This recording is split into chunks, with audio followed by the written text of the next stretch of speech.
Tēnā koutou, kia ora ana, and thank you, Chair and members of the committee. I'd like to welcome Commissioner Andrew Costa to the committee as well. We'll be really happy to assist with questions as they arise. Before I begin, I'd just like to thank the women and men of the police. Their job is often thankless, but they're out there every day keeping us safe, keeping our community safe, providing assurance and ensuring people are compliant. Police have a key role in reminding people who are out there at higher alert levels to the need to follow the rules for their own safety and for the safety of our whānau and friends and community. Police are continuing with an education first approach to COVID-19 restrictions, but they won't hesitate to enforce when deliberate and blatant breaches occur. At level 4, since level 4 rather, there have been about 50 people charged with a total of 54 offences as at 5 p.m. on Tuesday evening. These offences primarily around protest activity and intentional behaviour in breach of level 4 restrictions. From the 19th of August, police began issuing infringements. And they've issued about 686 infringements nationwide. The Commissioner might have higher totals on that. Also, there have been over 8,000 online breach notifications, more than half about gathering and some about businesses opening, and about 700 also relating to individuals. As well as the online notifications, there have been over 5,000 COVID-related calls made to the 105 line. Police continue to have a really high visible presence in the community, and there's particularly high demand at locations such as supermarkets, testing and vaccination sites. And while compliance has been pretty good across the country, there have been a number of small incidents that have attracted police attention, and overall police remain happy with the response at level 4 restrictions. And just kind of in conclusion, I'm really proud of the work the police is doing to enforce the law, to protect our community and to maintain trust and confidence during this lockdown. Our police provide the ultimate public service, providing assurance to the public during difficult times and making meaningful contributions to the safety and wellness of our community. And I'm happy to take your questions. Our first questions we have from Simeon Brown.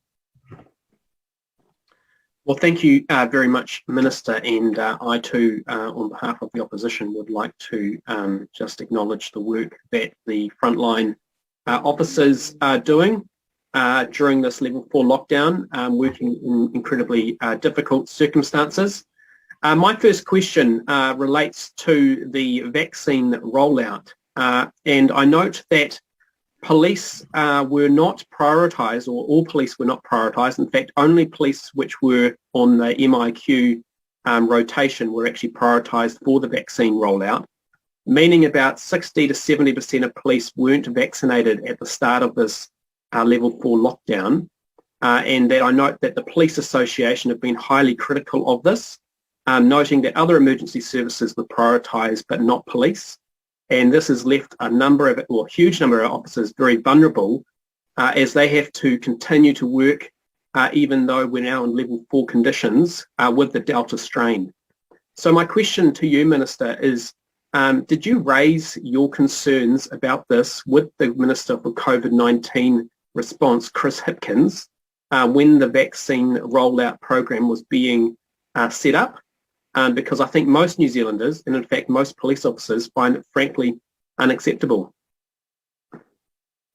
Look, thank you so much for that question, Mr. Brown. And you're absolutely right. The emergence of Delta has really focused all of our community on the issue of vaccines. Back in March, when Cabinet was making decisions about the priority and how the rollout would happen, at that time, as you will recall, vaccines were quite constrained, and the decision was taken at that time to ensure that our most vulnerable, and they were the people working at the border, and particularly MIQ facilities, were prioritised, and that included the police who are operating at those facilities and as part of the border response. And from that time, as more supply has come on board, we've been able to vaccinate more people. The police, alongside FENS and others who were at the border, those groups were vaccinated first. And then as more supply has come on board, of course, that rollout has happened. I'll let the Commissioner come in on and tell you the current numbers that have been vaccinated, but that we are able to advise that MedPro has been given supply for specifically for the police workforce, and that's rolling out now at some pace. It is, we would love to have been able to turn on a switch and vaccinate everybody, but, we had to make some decisions early on about where we would put our priorities, and that was my question, ensuring that those frontline workers were vaccinated first. Minister, can I just interrupt you there, Minister, just because my question was around, and you've outlined what happened, but my question was, at any point did you raise your concerns or these concerns around frontline officers? Delta's been around for some months now around the world. The Police Association raised in May their concern around frontline officers and the fact that another lockdown or another outbreak could take place. And did you at any point raise these concerns with the Minister for COVID-19 response? Because I know prisoners were prioritised ahead of police officers, and I think most New Zealanders would say actually frontline officers deserve to have better representation from their minister. I talk to my cabinet colleagues all the time about this. There's no doubt that we would all want for everybody to be vaccinated as soon as possible. Delta is a emerging threat for us in that regard. There are other options in terms of keeping ourselves safe, and there are other priority groups too who would have the same concerns, who are currently working at either the front line or as essential workers. I think the thing we need to do now is at pace ensure that those who are working in essential services, particularly our police, get vaccinated. And I'm happy to hand over to the Commissioner so that you may get some comfort about how many police are now vaccinated. Commissioner, if you would just give Mr. Brown the updated figures. The data that we have available to us, at least 56% of our constabulary responders have received one dose of the vaccine and 38% have received both doses. That information is becoming more and more complete as we gather detail about who has received vaccinations other than through police's contracted provider. So basically what happened is you've just told us that, Minister, you didn't raise your concerns with the Minister for COVID-19 health response. In a written question, I think it was written question 19837, I think it's from June, I asked you whether you had raised these concerns with the Minister. You didn't respond with a yes or no. And now you're effectively saying that you're having to go through each police officer's individual records and actually ask them whether they've actually gone out and found the opportunity to get vaccinated separately, rather than ensuring that they were prioritised. It seems quite unacceptable and quite concerning. The fact is that now we've got these officers on the front line, and we're only a third of them have actually been fully vaccinated. If I could just correct a little bit of that, MedPro, which is the provider that is providing vaccines, have the information available for the vaccine rollout that is going through that provider. The DHB was also vaccinating police when they had supply at the end of a particular vaccine run. So there have been some police who have been vaccinated outside of the MedPro cycle, and also outside of the MIQ cycle, that vaccination rollout that happened right at the very beginning. So it's not entirely correct to say that. Just in relation to your question about whether I raise it with colleagues or not, I raise matters with my cabinet colleagues all the time. So you're telling us that you're confirming to us that only a third of police officers in New Zealand have been fully vaccinated against COVID-19, yet they're all on the front line out there working now during a Delta outbreak in New Zealand, and they're having to rely on the same tools they had during the March lockdown last year. I think most New Zealanders would find that that is quite unacceptable and that they should have been prioritised much earlier. And as I said, I would like for us to be able to flick a switch and for everybody to be vaccinated. And that would change the way we deal with things immensely. And there are other vulnerable groups who are out there working currently who would share that sentiment as well. But I'm really heartened to know that MedPro is working through this process quite steadily and in a very short space of time have been able to deliver first vaccines to nearly half of the constabulary. Nicole McKee has a supplement. Good morning, Minister, and good morning, Commissioner. And I too would like to echo our thanks to the frontline police, but also to their families who are supporting them. I just have a quick supplementary to Simeon Brown's question, and that was because he actually asked you whether or not you had lobbied for police to get vaccinated in the first instance. And if you did lobby for that, how come it didn't happen? How come you weren't listened to? As I said to Mr. Brown, I talk to my Cabinet colleagues all the time. As a Cabinet, we make decisions based on the priorities in front of us and the vulnerable populations that we have. For very early on, we were very concerned for those people who were working at the front line, at the border, because the border was the place where, that is the absolute front line in terms of keeping COVID out. But there are other vulnerable populations within our communities too. So as a Cabinet, we made decisions in that regard. Does that mean, Minister, does that mean you didn't prioritise police? Police at the front line were prioritised at a time when we were constrained in terms of the numbers of vaccines that were available in the country. But they're out there doing the work that work for the communities, and I would have thought that they would have been a priority. Surely they are part of the frontliners. Alongside of FENS, once supply was able to be delivered, they have been a priority for us to ensure that they are prepared and ready to support whenever we are in situations of difficulty. The police are there, working tirelessly every day to keep us safe. And as supply has become available, we've been ensuring that the police have been able to be vaccinated. A supplementary question from Arena Williams. Thank you, Madam Chair. And just a quick sup for you, Minister. I'm wondering about, given our largest and primary quarantine facility is in Mangere and the main entry point into the country is South Auckland, thinking about those police officers who interact with the border, many of those will be Maori and Pacific because they are in our South Auckland forces.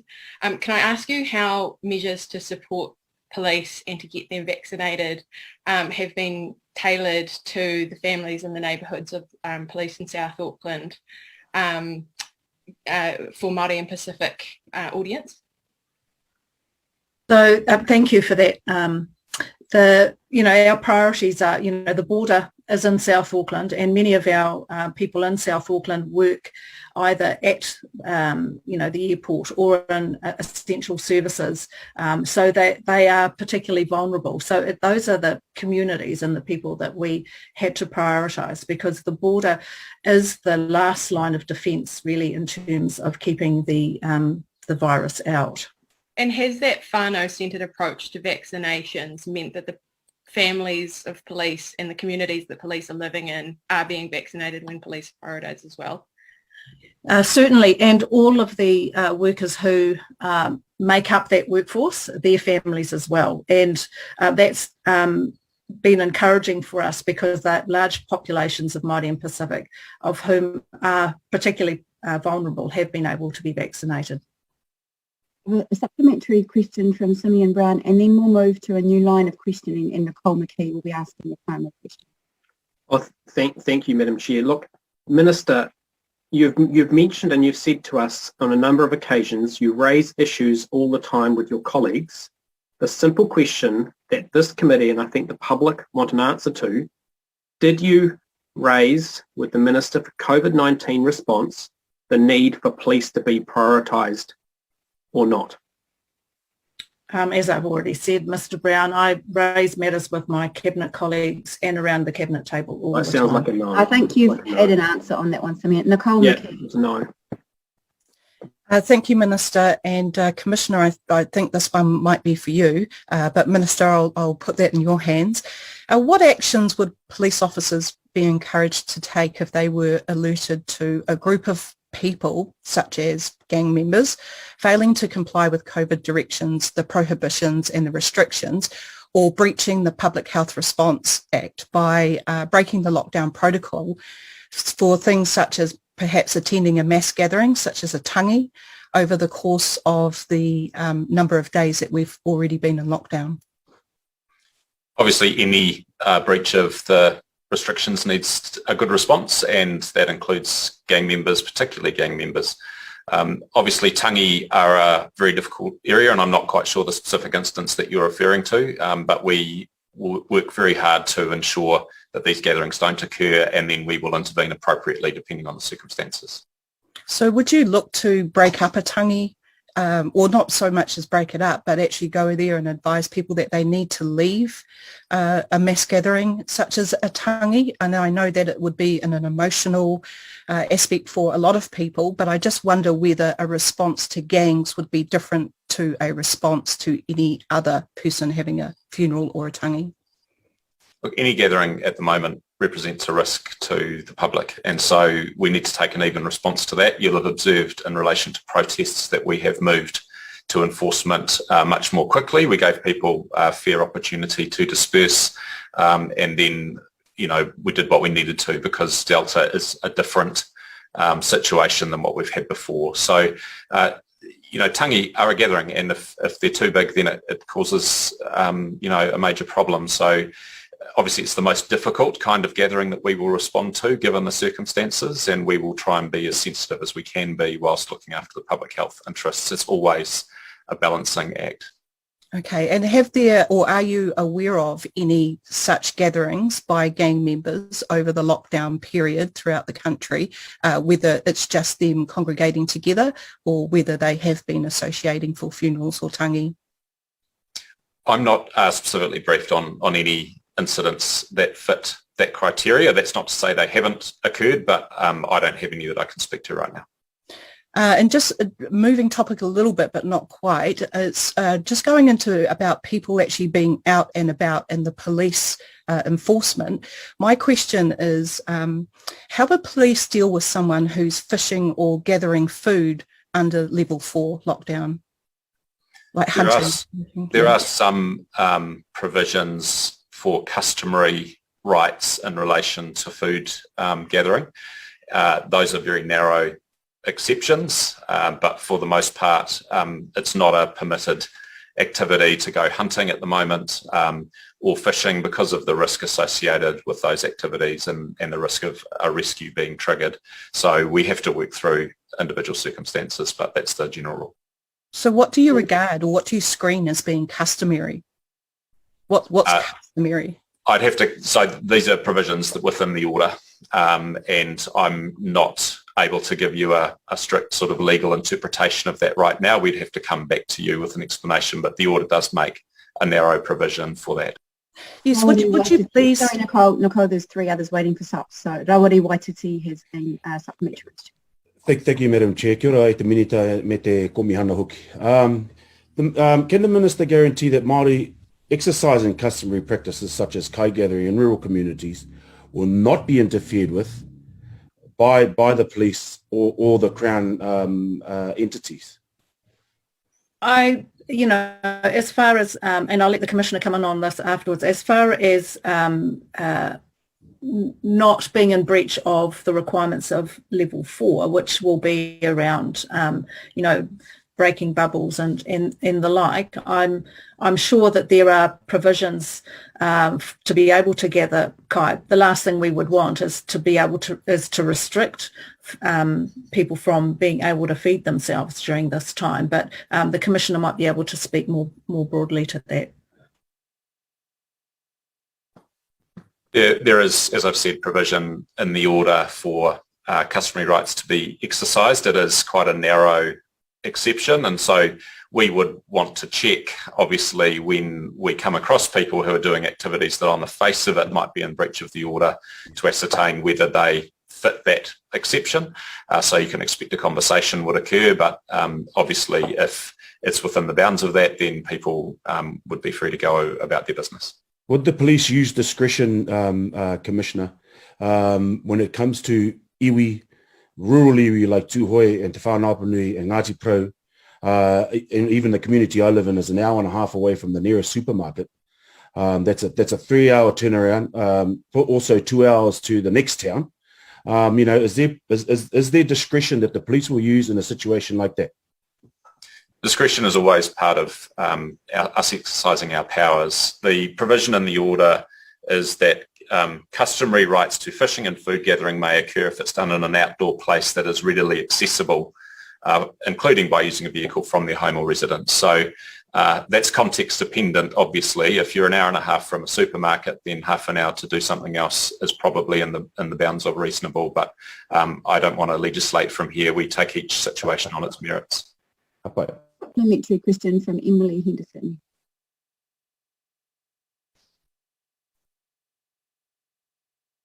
Emily, I think you might be on mute. Sorry. Commissioner, I wonder if you could clarify for us, what is the process when a breach is discovered? Is there a warning that's given? Absolutely. So again, circumstance dependent. We've issued a lot more warnings than we have infringements or made arrests, but we have issued 700 infringements. So we've taken enforcement action in many situations, and we've arrested 69 people so far. So you can see that our enforcement approach has been a lot firmer in this lockdown because of the Delta variant. But clearly there are some situations where discretion is the right thing to do, and mostly it's where people are still getting the hang of a new rule. For example, mask wearing. That's a new provision. It's caused a bit of tension where people have, upon being reminded that a mask is required in the context, put one on. Then that probably is going to lead to a warning. If they've refused and become difficult, it's probably led to either an infringement or even an arrest. Simeon Brown, supplementary question. Oh, thank you, Madam Chair. Look, my question, I guess, relates to the enforcement issues that we've been discussing here. And I note there was an article, I think it was in the Herald on the 25th of August, it's yesterday, in relation to some anti-vax pamphlets being distributed around the country.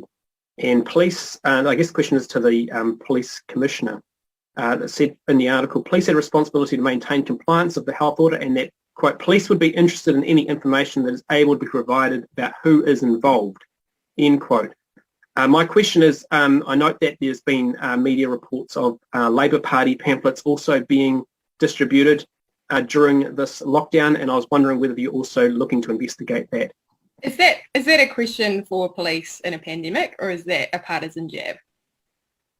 Well, it's a question for the Commissioner. I don't have the specifics on any of those instances. I'm sure that police in those situations will be taking an even approach. For the most part, where someone is in breach of, that kind of, really what they're doing is they're leaving their home for other than recreation or essential purposes. Usually it would start with a conversation with the individual. Do you realise you're not allowed to put out pamphlets while you're out walking around your neighbourhood? Bearing in mind they are allowed to walk around the neighbourhood, they just shouldn't be using it for that purpose. So most likely the approach would be a warning, I would expect, possibly if it's continued behaviour where they're clear that they know they're in breach of the order, then we would take enforcement action.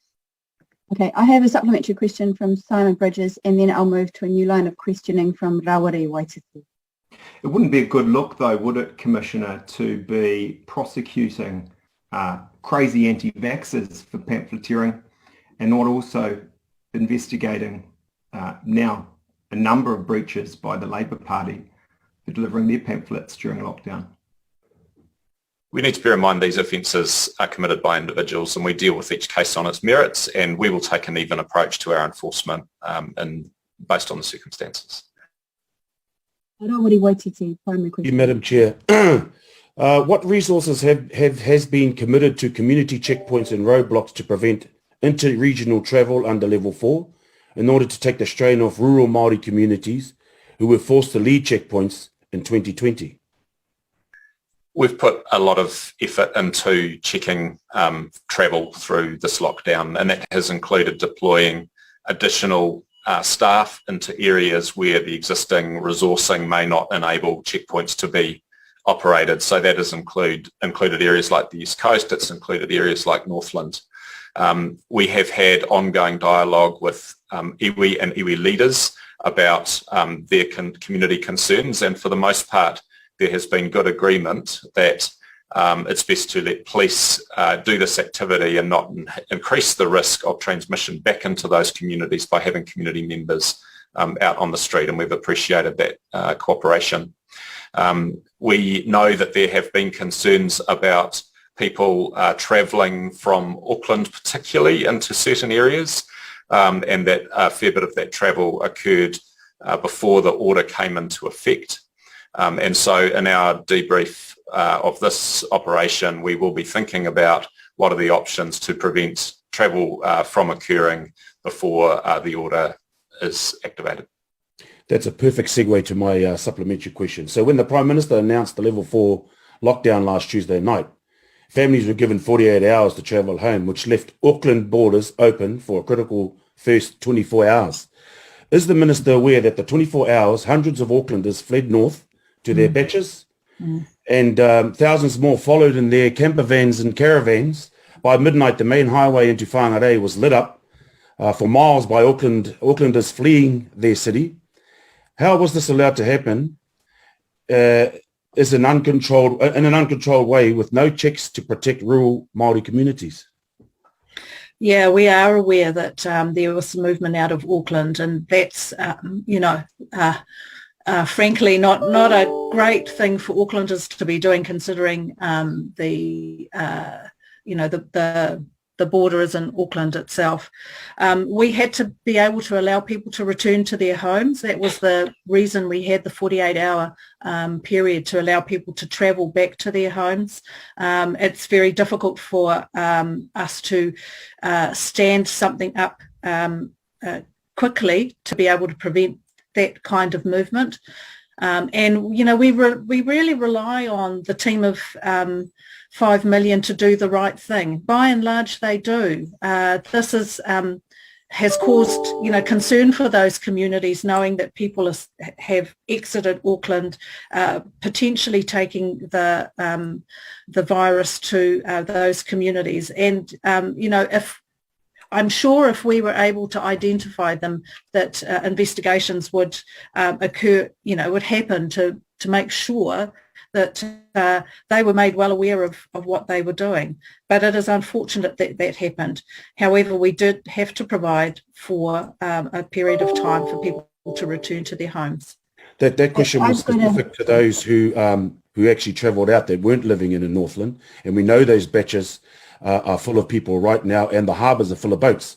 And so when Hone Harawira and his group wanted to put up those checkpoints to protect their communities, why did the Northern Police tell Taitokogorei Border Control that they had it under control when in fact had set up no checkpoints at all? The difficulty obviously in relation to travel before the order is it's not unlawful. So we all know that it is against the spirit of the order, but it's not unlawful. And so that's some of what we need to work through for the future. Clearly, people, leaving in their droves out of Auckland before an order comes into effect does create a public health risk if that's the site of the outbreak. And so those are issues that we are working through. Hey, Commissioner, where exactly did the... questions, I've got 3 subs waiting, so this is your last one. Okay, thank you. Where exactly did police establish checkpoints, and for how long across the country? We've been establishing checkpoints in all sorts of locations, and part of, obviously we can't be on every road all the time, but what we can do is unpredictably establish locations to check travel, and so that's been the focus of our activity in the last little while. Obviously, if we end up in a situation where we have a difference in alert levels, for example, between Auckland and other places, then you can expect to see checkpoints, around the location. But our capacity to do that is a bit dependent on the location and how many areas we're needing to cover. And so that's all part of the planning for any alert level change. Thank you. Okay, I've got a supplementary question from Tiano Tuiono. Kia ora. Thank you for that. Could you give us some more specifics in terms of the Tai Tokerau? Because I understand that there has been requests from the Tai Tokerau Border Control people as well, and so I would like to know what is your plan in terms of responding to those requests from the Tai Tokerau? Yeah, we've been having an ongoing dialogue with iwi leaders in that rohe, and also with other groups wanting to establish checkpoints. Our plan has been to run checkpoints at multiple different locations across Northland, and we have been doing that, and you've seen that covered in the media. Obviously, what that doesn't prevent is people arriving in the area before an audit commences, and so that's the part that we are doing further work on for the future, and indeed for any alert level changes to make sure that we manage those transitions well. All right, I have a supplementary from Willow Jean Prime and then Hariti Hipango. Kia ora, Commissioner. Thank you very much. And on behalf of the community up here in Tai Tokerau, thank you for standing up the checkpoints on the southern boundary and border down in the Kaipara. I have had numerous people contact having some difficulty getting to supermarkets, so legitimate residents of Northland trying to move around Northland. But I understand from talking to Tony Hill, our regional commissioner up here, that was as a result of conversation with Hapu and iwi and their concerns about outsiders, Aucklanders and others being within Northland. Can you say whether you have had any response from those checkpoints that you have stood up in the southern part of the Northland region? Whilst compliance has been pretty good during the lockdown itself, when we run those checkpoints, we do find people who shouldn't be travelling, and we do turn them around and or take enforcement action depending on the circumstances. So it is an effective tactic, and I think the public needs to be aware that we are checking, and people know the rules now. So if we have unlawful travel, they can expect us to be taking action about that. Hariti Hipango. Oh, Minister, Commissioner, tēnā korua, Hariti Hipango, Listing P National from Waiheke. A few points that I've picked up on. The comments had been made that there's concern that travel up north came about before the order came into effect. Just to refresh, the lockdown was announced on Tuesday the 17th of August, 6 p.m. And then there was an incident of a protest gathering, Central Auckland, Billy Te Kahika, and the group there were arrested on Wednesday the 18th of August. Then it's known that the checkpoints to Te Tai Tokerau was set up Wednesday 24 August 12 p.m. We've heard Minister and Commissioner that you say that it's difficult to react. We don't accept that because there were learnings from the first level 4 lockdown.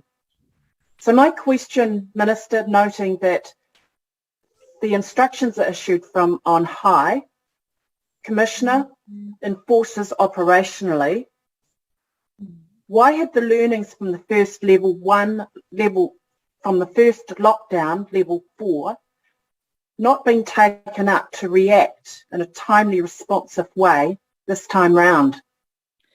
I'm sorry, Hariti, I'm not sure if I'm understanding exactly the questioning. You were talking about the timings of the lockdown and then the order going into place.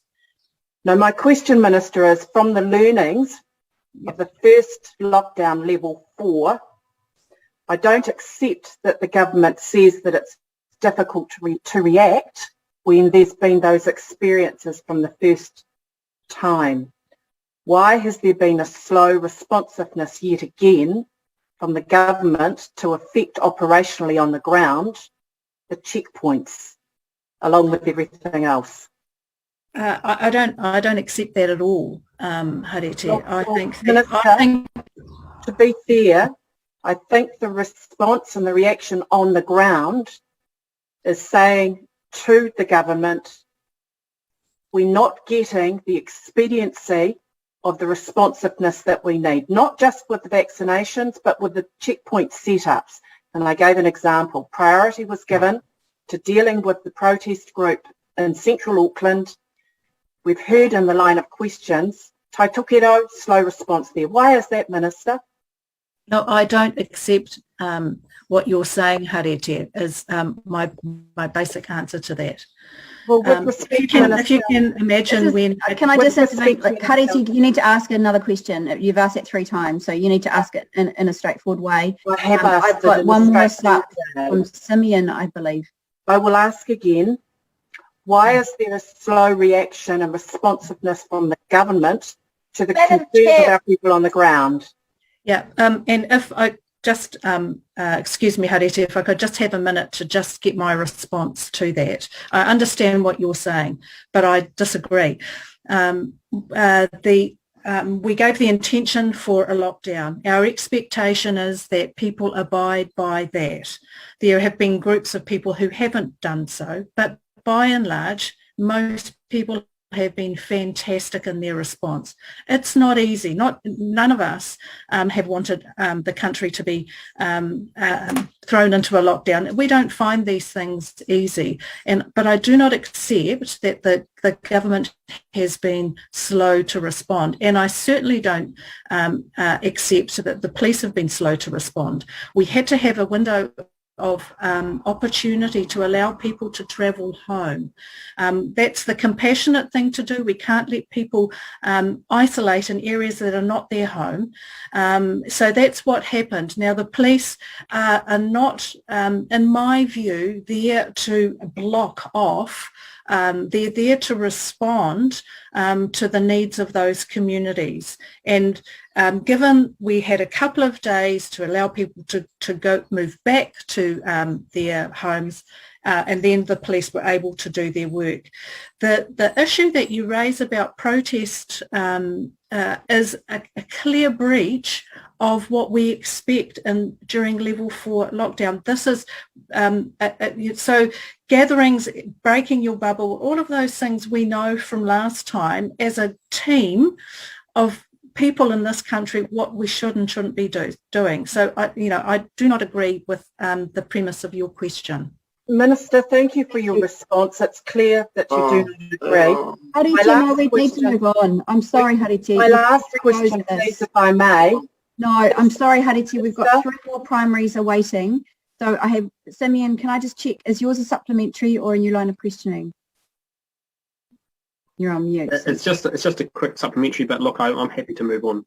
Okay. Look, I know Simon Bridges is next in line for a primary question, so I'd like to keep things moving, please. Thank you, Chair.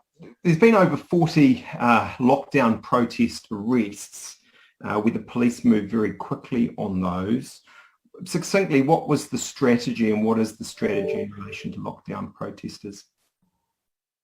Strategy for any gathering is that it can't be permitted, and any gathering in this environment creates a very big risk. We've seen that in New South Wales, where protests that grew very large have become a source of infection across the community, and that's not okay when the rest of us are doing the right thing. So we've had a shorter fuse, I think is the best way to describe it. We have taken all of the same graduated response that we did in the first lockdown. So we've taken the time to engage with people, encourage them to do the right thing, educate them about what's required. But if they have refused to disperse after that, then we have moved more quickly towards arrest because of the risk presented by the Delta variant. You've been a proponent of policing by consent. Why doesn't it work here in relation to lockdown protesters? Look, policing by consent speaks to us about needing the community to be on board, and this is a judgment call. Protest is an important part of a well-functioning democracy, but right at the moment, protest is a serious threat to public health, and so consent of the community in this situation means dealing with those serious threats to keep the community safe, and it's always a judgment call based on risk, weighing the competing interests, and in this case, it falls on the side of dispersing those protests. I suppose the problem is, Commissioner, it's hard to take that at face value when in Christchurch there was a gang brawl with actual violence and I'm sure no masks, and yet there were no arrests.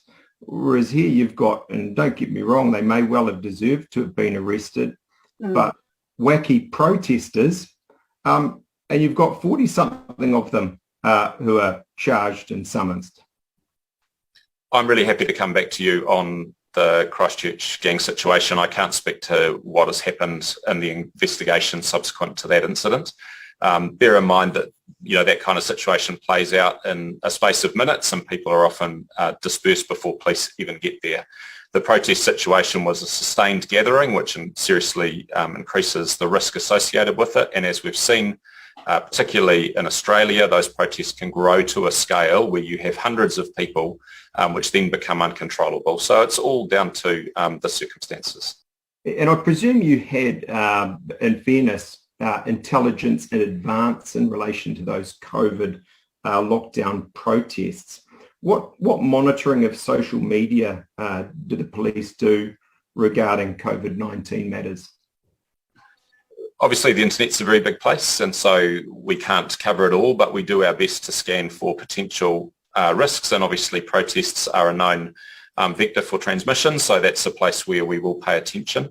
And we have also, in a preventative sense, when we become aware that a protest is planned, we engage with the organisers, we warn them that gatherings can't occur at the current alert level, we encourage them to undertake protests by other means like online, and that's been quite successful in preventing some of the large gatherings that would otherwise have occurred.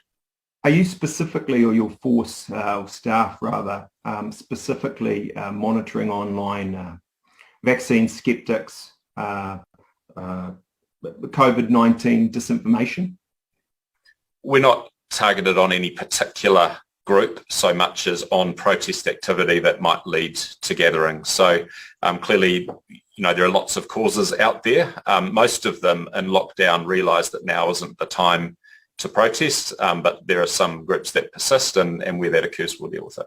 And how much of your team, or how many staff members would be focused on that online work in relation to COVID-19?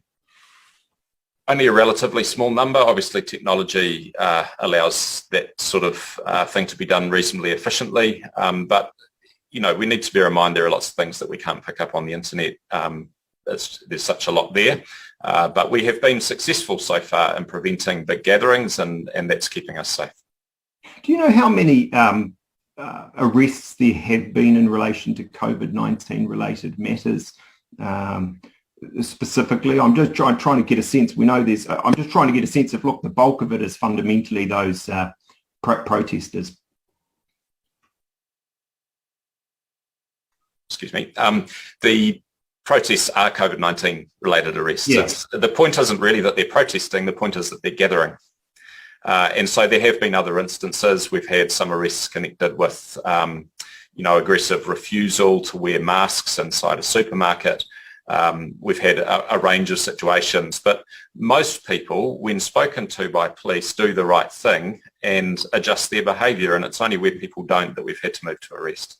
I suppose the problem, though, is with that, it's the gathering, not the protest, because, as you say, at a level, we hold protesting as a democratic right there, albeit I accept it's not right in this situation of lockdown. You've got, according to the papers, gang brawls happening, violence, no arrests, and to my knowledge, not even an ongoing investigation in relation to that. I can't endorse the premise of your question because I doubt that in most situations where there's been violence or that kind of interaction that there have been known arrests. I just don't have the specifics of what you're talking about. So I'm happy to come back with that, but we absolutely will deal with violence and gatherings that are presenting a risk to the public. Some of them happen in 30 seconds, some of them take half an hour, and that often is the biggest reason why police may or may not be present at the time it occurs. But can you forgive me? Sorry, we've got three supplementary voting.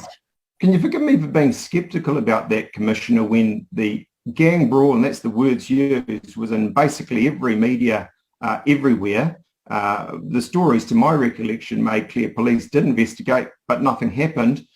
Yet on the other side, we've got 40 protesters who've been issued with summons. I suspect you're talking about a single incident, and these things often do get blown out of proportion in the media. I can't speak to that incident. I'm happy to find out for you, but we have had many more instances of protest and sustained gathering, and we've had, to my knowledge, one gang violent incident in the manner that you're describing. It was 3 versus 1. Mr. Bridges, if I could, if I could just also say, in my opening statement, I talked about the other ways that issues like this are raised, and one of the ways is through the online notifications. Over 8,000 of those have happened so far, and about 5,000 of those have been about matters of gathering, So the police are doing an enormous amount of work to ensure that, groups getting together in contravention to level 4 lockdowns are being dealt with. Supplementary question from Tiano, and then Simeon, and then Rawari and Venushi after that. Yeah, kia ora, thank you. Could you give us what you see the difference between a public gathering and a place of residence? Because I'm mindful of land protectors, of tangata whenua who are out there occupying their ancestral lands as well, and particularly those that have been on the land for some time. So could you explain to us what how you see those differences? Are you speaking specifically about a particular area, Mr. Tuiono? Well, there's a number of them happening at the moment. There's one in Ngāruawa here, also Pūtiki as well, and there's one down in Mo Whenua. So what I want to get at is actually what the difference is between a public gathering, what you consider to be a public gathering, and what you consider to be a place of residence, because many of these people have been on the land for some time. Public residence has place of residence has the simple meaning of the place where you normally live. And obviously that's open to some interpretation, but where you have multiple people gathered together at one place being not the place they normally live, then that is a gathering and maybe at risk of some enforcement attention. But we need to be clear, where we have taken action in 1 or 2 situations that I have an awareness of, it's been because of the gathering, not because of the protest, and we haven't then gone on to dismantle the protest site, and that protest within the bounds of the law will be able to continue post-lockdown. Thank you. Next supplementary is from Simeon. Yeah, thank you, Madam Chair. Look, my question sort of flows on from Simon's there relating to the enforcement, and you touched, Commissioner, relating to the enforcement around mask wearing in supermarkets. And so there's obviously been the new rules there which have come into place. And I know that, retail owners have been appreciative of the fact that it's up to police to enforce, from my understanding, the non-compliance, not up to the retailers themselves. And from what I've heard, they've been sensing the police have been taking that relatively seriously. But on the same token, they have been talking to me about the fact that they've been seeing a significant increase in aggression towards their staff, a significant increase in violence within stores, and but don't feel that they're getting the same level of response by police to those issues. And so my question is, are police responding to the issue around masks and treating that in a similar way to how they treat other incidences which police get called out to at stores? Or is this a different type of response? Because I guess the feeling from retailers is actually, when we get back down to lower alert levels, they'd like to see the police actually respond as quickly to the issues around aggression and violence in stores as they are seeing police respond to the fact that people may not be wearing masks. Perhaps if I kick that off, Commissioner, and then hand to you. From very early on during lockdown, we've had discussions with the primarily the supermarkets, about concerns that the enforcement of mask wearing has caused some problems, and that they're seeing levels of aggression towards staff, and it was concerning to them.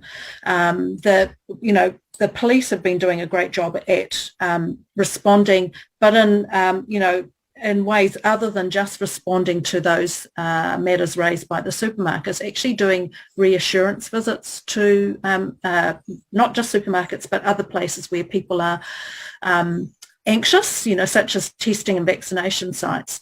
It's my understanding, and I'm happy to be corrected, that many of the issues that were flagged early on in lockdown have diminished somewhat. There's been great connections between supermarkets and the police, just in terms of incidents as they've occurred, and there's a sense that that issue, which was very concerning early on, is much less so now.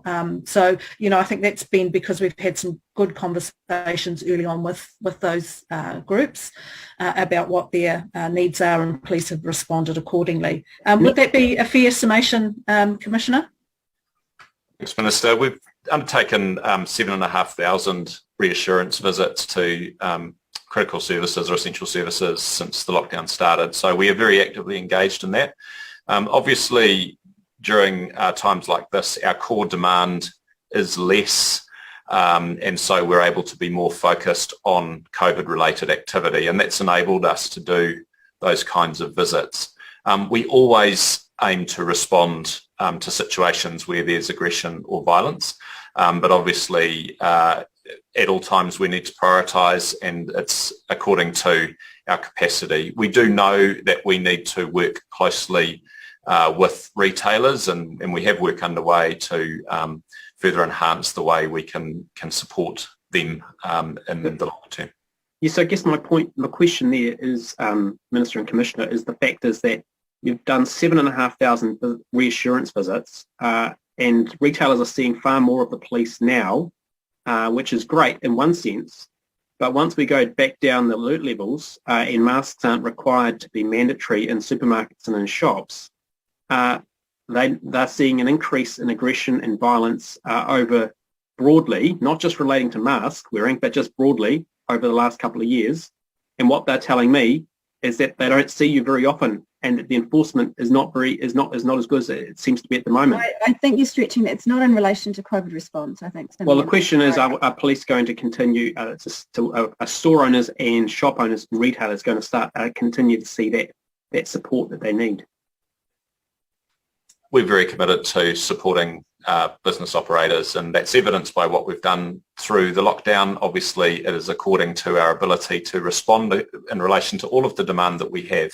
I did acknowledge previously we need to be able to work closely with the retail industry, and we see some good opportunities which we'll be working on. Right, I'm going to move it on there because we have about 7 minutes left before we finish, and Tiano has been patiently waiting for his primary question, so I'd like to go to you, Tiano. Kia ora korua. Over the weekend under level 4, when everyone was supposed to be limiting movement, we saw police moving to dismantle a protest group at Putiki Bay on Waiheke. And thank you for all the other questions which I think form some of the context for this. We understand that the small number of people in the camp had effectively formed their own bubble. What public health advice did the police seek and receive that would justify breaking up this bubble? So question around the public health advice. And what evidence did they collect that this was a police gathering rather than a place of residence? The public health advice is to go to the place where you're normally resident, and that was the reason for the police action. We didn't dismantle the protest site. We simply asked the people there to move on. And so I get that, but they've been there for a number of months, Commissioner. They've been there for a number of months. So from my perspective, it looked like a place of residence. So originally in one of my original subs, I asked you about how do you make the difference between a place of residence and a public gathering? Because what we have here is a situation, you had 4 people as well, and within the context of all the other questions that have been asked, we've got Aucklanders streaming up north and heading off to their boats and batches and so on and so forth, and there was that time frame, and yet there was, it seemed to me, a considerable amount of effort put to 4 people out of Putiki Bay and Waiheke? The protest site has been frequented by hundreds of people over time, and in that respect represents a risk of further gathering, and that was the reason for our action. And how many people travel from mainland Auckland to Waiheke to do this, potentially putting their own health at risk as well as the health of their close contacts like household members? So a number, please. I can't tell you that. I'm happy to come back to you. So with Aucklanders being able to leave the city, as I asked before, in your opinion, which is the bigger risk to public health? 4 people in a bubble at Putiki Bay, or countless Aucklanders who have been potentially been at locations of interest streaming out of the city? So I saw some of the footage and it looked to be up towards 20 police officers, which seemed to me to be a bit of an overkill. As I say, I don't have those specific numbers, but we are deploying to a wide range of risks at the moment, and we're doing our best to balance across all of that. Okay, and just a question from the Minister. When did the Minister first learn of the police's intentions to move on the Putiki camp over the weekend, and what was your response to that? Can I say that matters of operation are entirely in the hands of the Commissioner. I have no I have no role in that discussion at all, and neither should ministers have a role in the operations of the police. The public of New Zealand would not appreciate that at all. I found out, like everybody else, I guess, that when it appeared in the papers. So that was a matter of judgment for the police in terms of ensuring that people are compliant with the matters under level alert 4 for a lockdown. So that's entirely in the hands of the police to make that decision. And just something on the safety of those people as well. If and when police are acting under COVID health orders and effectively breaking up a bubble like in this case, do the police have a responsibility to ensure those people are then safely in a new bubble? Did they do that at Putiki Bay, or did they leave it up to the people who had been living there to find a new bubble? Look, I can't. Yeah, sorry, I can't speak to the specific case. Yeah, look, I'm sorry, I just don't have that much detail, but very happy to follow up with any questions that you have after the committee. Yeah, it's probably because my main concern here is around, like in the context of making sure that we have the trust in all of our institutions. And so, and I look at this within the context of the actions of the police that happened at Putiki Bay rather recently. I think there was an OIA request that went in. $36,000 was spent. There were 4 arrests made. You had helicopters, drones, boats, and all that other kind of thing. We go into lockdown. Next thing you know, the police are back out there as well. For me, I think the police overstepped in this particular case as well. And what that does is it actually damages the trust in the institutions that we have. If they're out there enforcing COVID health measures, that's one thing. But if you can't tell me that the difference between a public gathering and a place of residence, for me that leaves a lot of questions unanswered as well. So do you have a response to that? Trust and confidence is incredibly important to us, and our responses to situations like protests need to be carefully judged because of that. I'm happy to come back with specifics on the case. I wasn't personally involved in the design of that, but I'm really happy to answer whatever questions you have. Okay, thank you. Right, we have a final primary question, and that's from Hareti Hipong. Thank you, Jenny. Minister and Commissioner, in wrapping this up, we all acknowledge the efforts that our frontline police officers are facing and fronting up on a daily basis and helping address the COVID situation. Also, just to share that I've been onto the police website and seen the data that's been accumulated and provided publicly for us all to go and look at, and note that the emphasis is very much about where the breaches have occurred, so the demographics, the breaches, the ethnicity composition, the makeup. My question moves on very much to what you commented, what you said, Commissioner, about the trust and goodwill in terms of the interface with the community in these COVID restricted times and very challenging times for everybody. My question is, in terms of the COVID health orders that come to the police, Commissioner, Minister, is it very clear in terms of following the order how that's to be implemented on the ground, or is it left very much to the discretion of those frontline people as to how they implement and enforce? We both. So the intent of the order is clear and the provisions of the order are clear. Police have discretion as to how we enforce the law. We provide guidance to our people, which includes things like adopting a graduated response model. We've talked about our 4 E's of engage, educate, encourage, and then only then enforce. Our people have done incredibly well to, I suppose, digest what's required in the situation and operationalise it on the ground. Our people are really used to applying discretion and used to working to principles to inform their action, and I'm incredibly proud of how they've done that. So, Commissioner, following on from that, I'm looking at the demographic data on breaches of COVID-19 restrictions. And the age group, the bulk of those breaches are from the 20 to 30-year-olds, and the distribution by ethnicity, European 37.6%, Maori 36.1%, unknown 11.8%. It's all recorded there on the police database. Bearing in mind perhaps the lack of clarity of the health COVID order and operational implementation, what level of engagement is there of the police with the Maori Wardens? Has there been an instruction issued from you, Minister, in conjunction with the Minister of Māori Development about operational engagement of the Maori Wardens on the ground alongside the police officers, bearing in mind that the iwi checkpoints that were highly criticised in the first lockdown, and in the second lockdown there was a delay with the police activating, and as I say, I mentioned the dates in my earlier line of questioning, there was a clear delay in that uptake. Minister, what direction, if any, have you given to the police in liaising with Māori Wardens? And there are 900 Māori Wardens that we have in our communities, and that level of engagement on the ground. Just want to remind the member that the Police Minister does not give direction to the police. We are statutorily independent of each other, and matters of operations are at the discretion of the Commissioner. However, I made that clear. I made it clear operationally, that's left for the Commissioner and the police. Yeah. But I'm asking about what instruction in terms of engagement of Māori Wardens alongside working with Minister of Māori Development has there been?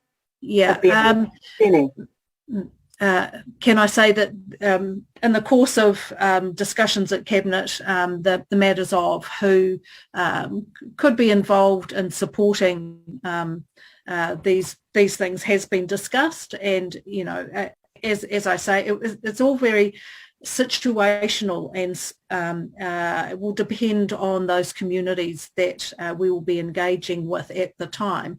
The Commissioner might have more to say on, you know, actual formalised arrangements, but it is situationally dependent on where the police are specifically going to respond.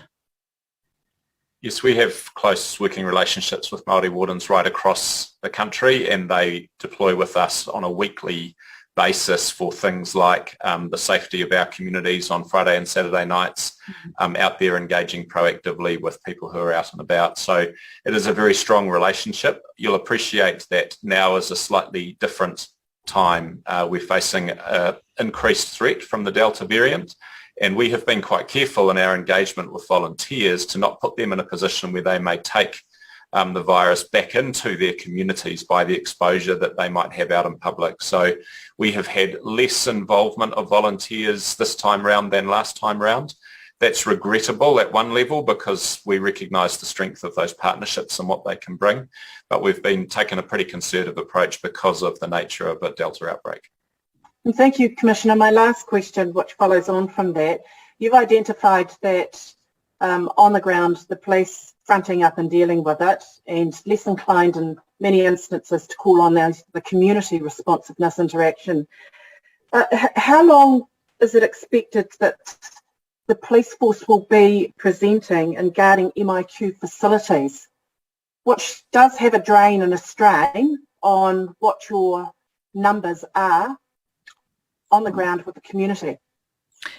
Can I say that the police role at MIQ is absolutely vital to us in terms of, maintaining integrity at the border. Not only are they there just in terms of their role as police, but they provide assurance to those people in the facilities as well. And, that while we are fighting this thing against the backdrop of what's happening in other countries around the globe, I think the police presence at MIQ is absolutely vital.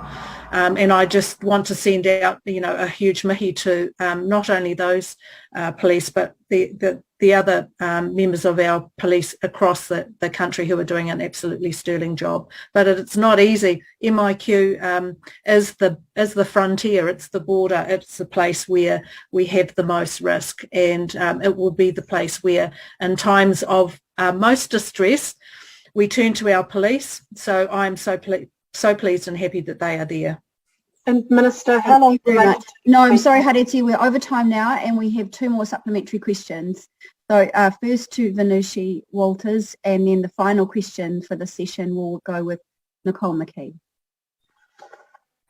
Just supplementary on that line of questioning in terms of thank you, Madam Chair, what we're hearing on the ground from people in terms of the COVID orders and how people are actually responding as they engage with the police. I wonder, Commissioner, if you could speak to that.